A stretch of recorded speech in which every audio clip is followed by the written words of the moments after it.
Kata an-najah yang artinya sukses dalam bahasa Indonesia itu terdapat dalam hadis Nabi Sallallahu Alaihi Wasallam yang diriwayatkan oleh Imam Az-Zahabi dan Imam Al-Hakim dan beberapa periwayat lainnya. Rasulullah Sallallahu Alaihi Wasallam bersabda, Allahumma inni as'aluka khairal mas'alah. Ya Allah, aku minta kepadamu masalah yang terbaik. Wa khairad du'a, dan doa yang terbaik. Wa khairan najah, dan kesuksesan yang terbaik. Hadis ini panjang gitu ya. Selanjutnya wa khairal amal, minta amal yang terbaik. Wa khairas sawab, minta pahala yang terbaik. Wa khairal hayat, minta kehidupan yang baik. Wa khairal mamat, minta kematian yang baik, dan seterusnya. Tapi di sini yang kita garis bawahi adalah bahwa Rasulullah Shallallahu Alaihi Wasallam minta kesuksesan yang baik. Berarti bahwa tidak selamanya sukses itu adalah baik dalam pandangan agama kita. Seseorang umpamanya yang bercita-cita ingin menjadi pegawai di perusahaan besar, umpama seorang muslimah begitu. Tetapi ketika bekerja di sana harus tidak menutup auratnya begitu ya. Maka itu bukanlah merupakan kesuksesan. Atau seorang yang berhasil membangun bisnis yang luar biasa hebatnya, ya luar biasa besarnya bisnisnya itu, tetapi bisnis yang melanggar ketentuan-ketentuan Allah Subhanahu wa Ta'ala, maka itu bukan merupakan satu kesuksesan. Nah, jadi berdasarkan ayat-ayat Al-Quran tadi dan berdasarkan hadis Rasulullah Sallallahu Alaihi Wasallam, bahwa kesuksesan menurut ajaran Islam adalah jika seseorang mampu melaksanakan ketaatannya kepada Allah. Taat kepada Allah, meninggalkan larangan-larangannya, taat kepada Rasulnya, sehingga mendapatkan ridha Allah Subhanahu wa Ta'ala. Itu yang namanya sukses dalam pandangan Islam. Para muslimah yang dirahmati Allah Subhanahu wa Ta'ala, oleh karena itu Imam Ghazali mengelompokkan manusia itu kepada 4 golongan. Yang pertama, sukses di dunia dan sukses di akhirat. Ini yang selalu ingin kita wujudkan, kehidupan kita yang sukses di dunia dan akhirat ini melalui doa, Rabbana atina fid dunya hasanah. Ya Allah, berikan kami kebaikan di dunia, keselamatan di dunia, wa fil akhirati hasanah, dan juga berikan kami kebaikan di akhirat, keselamatan di akhirat, kesuksesan di akhirat. Wa qina adzabannar, dan jauhkan kami dari siksa neraka. Yang kedua, menurut Imam Ghazali, ada golongan manusia yang sukses di akhirat namun kurang beruntung di dunia.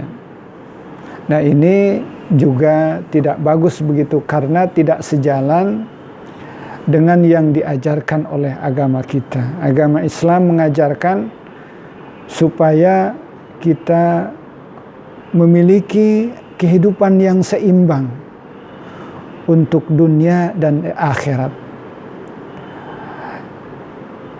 Seorang muslimah tidak boleh hanya mementingkan untuk kehidupan akhiratnya, karena dia juga hidup di dunia, dan di dunia itu bakal dipertanggungjawabkan di akhirat. Tetapi juga jangan hanya mementingkan dunianya, kemudian akhirat ditinggalkan, karena nanti hidup akan berlanjut ke akhirat. Makanya konsep keseimbangan kehidupan ini diatur dalam Al-Quran.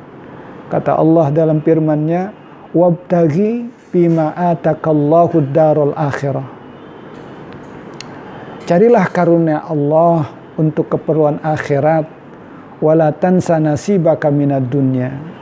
Tapi jangan kau lupakan untuk juga mencari karunia Allah di dunia ini.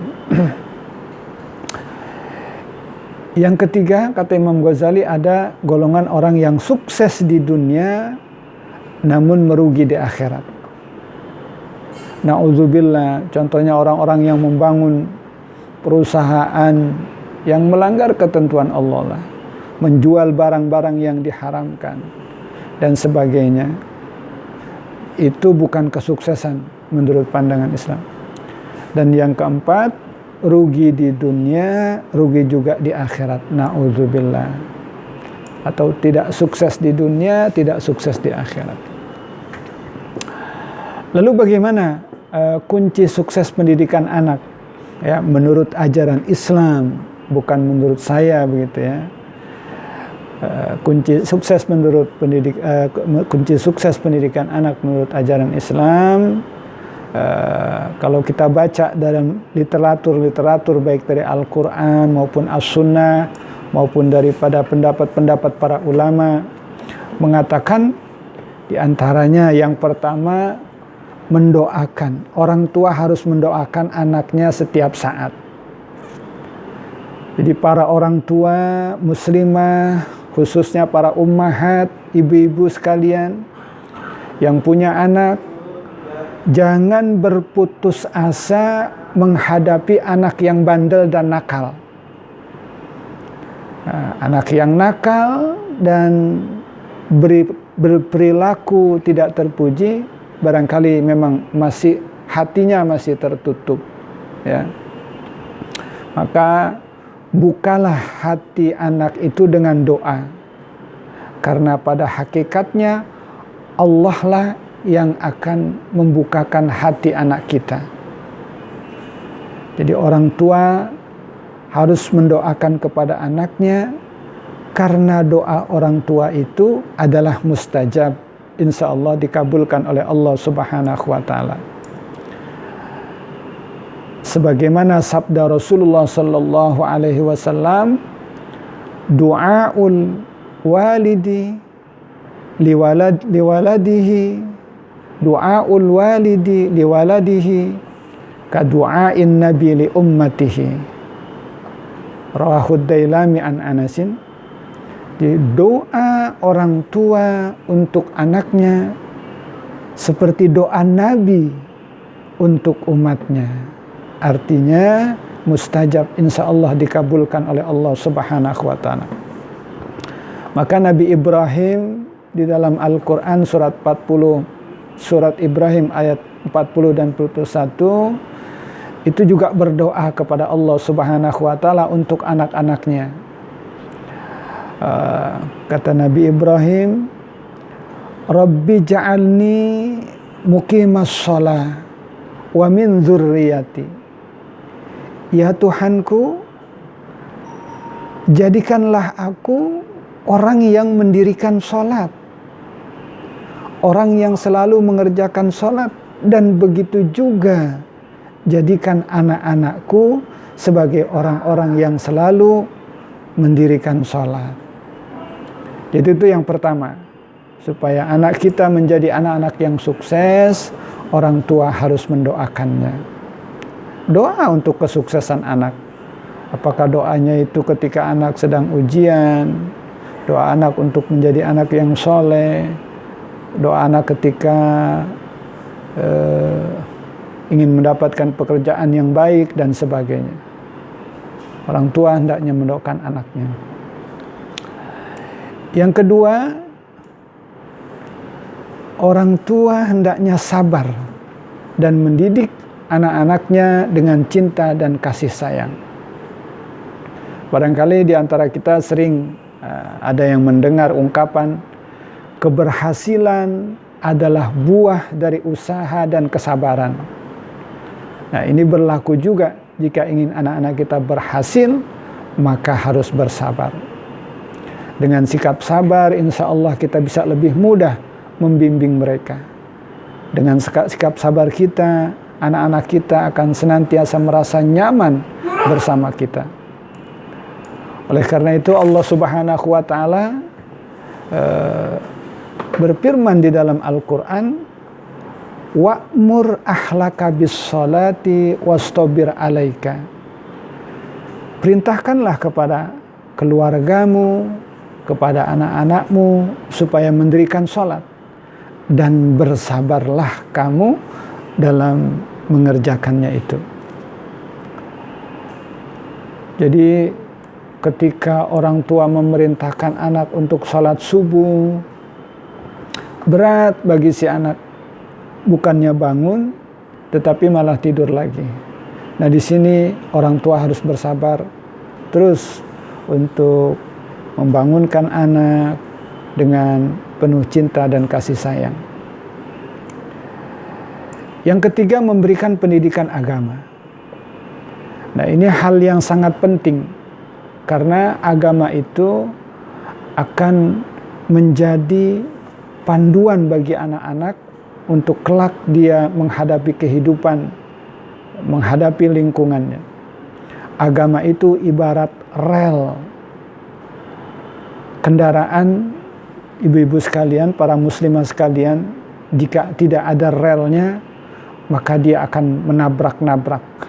Begitu juga anak-anak kita yang tidak diberikan pendidikan agama, maka anak kita akan menabrak-nabrak ketentuan Allah Subhanahu wa Ta'ala. Di antara agama yang perlu ditanamkan kepada mereka, pertama akidah yang benar, dididik untuk cinta kepada Allah, untuk memahami akan keesaan Allah, untuk punya keyakinan yang kuat terhadap Allah Subhanahu wa Ta'ala. Kemudian melaksanakan sholat secara disiplin, membiasakan sholat dari sejak dini, karena Rasulullah Shallallahu Alaihi Wasallam bersabda, muru auladakum bis shalah wahum abna'u sab'i sinin. Perintahkanlah anak-anakmu untuk melaksanakan sholat ketika mereka sudah berusia 7 tahun. Jadi usia mereka sudah 7 tahun, wajib orang tua perintahkan anak. Ya. Tapi kalau masih di bawah 7 tahun, itu hanya sifatnya mengajarkan, membiasakan, begitu ya. Bahkan kalau kata Rasulullah Shallallahu Alaihi Wasallam, wadribuhum alaiha wahum abna'u ashrin. Kalau mereka sudah berumur 10 tahun, tidak mau sholat juga, begitu, maka berikan peringatan dengan peringatan yang keras, begitu ya, supaya mereka mau melaksanakan sholat. Wa farriqu bainahum fil madazi.